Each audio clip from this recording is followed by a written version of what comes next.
Est-ce que vous contrôlez toujours les risques reliés à votre projet? Michel Baudry ici.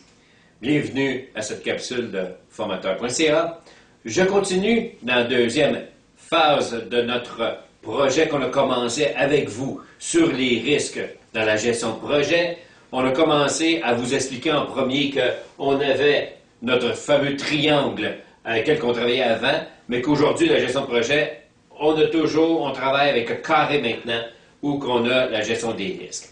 Dans ce volet-ci, nous allons prendre deux points précis, deux catégories de risques que nous devons analyser pour pouvoir circonscrire, pour pouvoir vraiment mettre les limites et de bien gérer nos risques avant même de commencer le projet.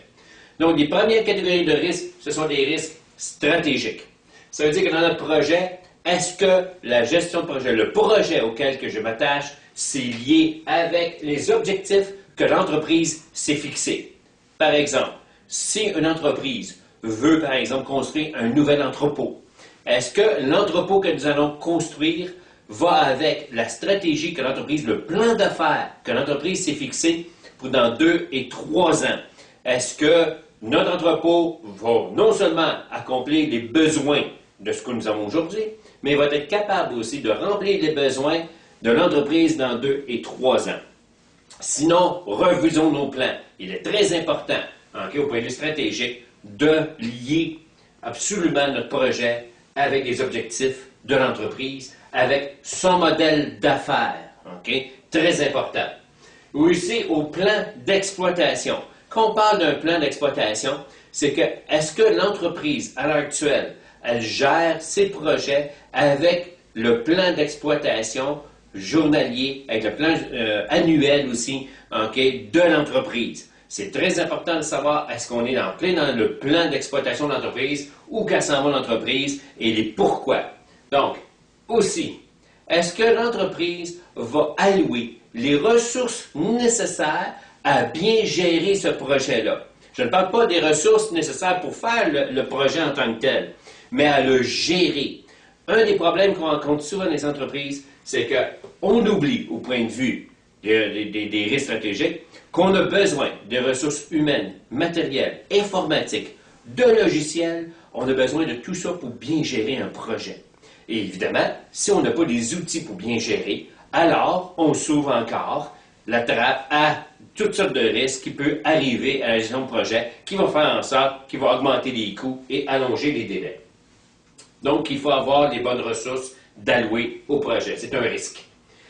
Crédit, la deuxième catégorie de risques qu'il faut regarder lorsqu'on fait un projet. Les emprunts.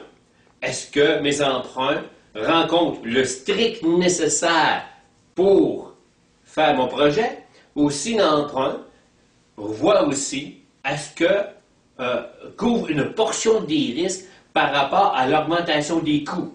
Comme je dis souvent, c'est ainsi, bien malin celui qui va savoir quel prix qu'on va payer d'essence la semaine prochaine. Le prix de l'essence, le prix du baril de pétrole a changé. Et si on se fie aux experts, bien justement, on ne peut pas tellement s'y fier parce qu'au mois de septembre 2008, les experts disaient qu'en janvier 2009, on paierait 200-250 $ le prix du baril de pétrole. Bien, aujourd'hui, il est à 37 $. Est-ce que ça se reflète à la pompe? Un peu, pas à 100%.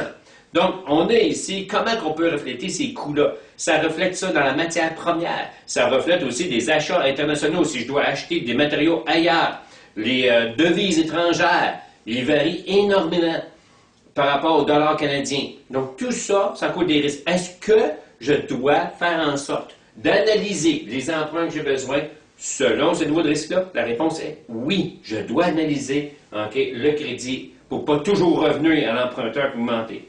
Même chose pour les garants. Et même chose pour les assureurs.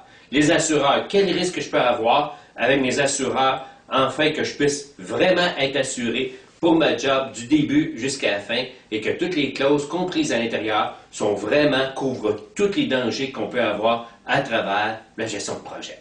Donc, ceci met fin à cette capsule. Nous allons continuer dans les autres catégories de risques sur le prochain volet des risques de gestion de projet. Ici Michel Baudry, je vous dis à la prochaine.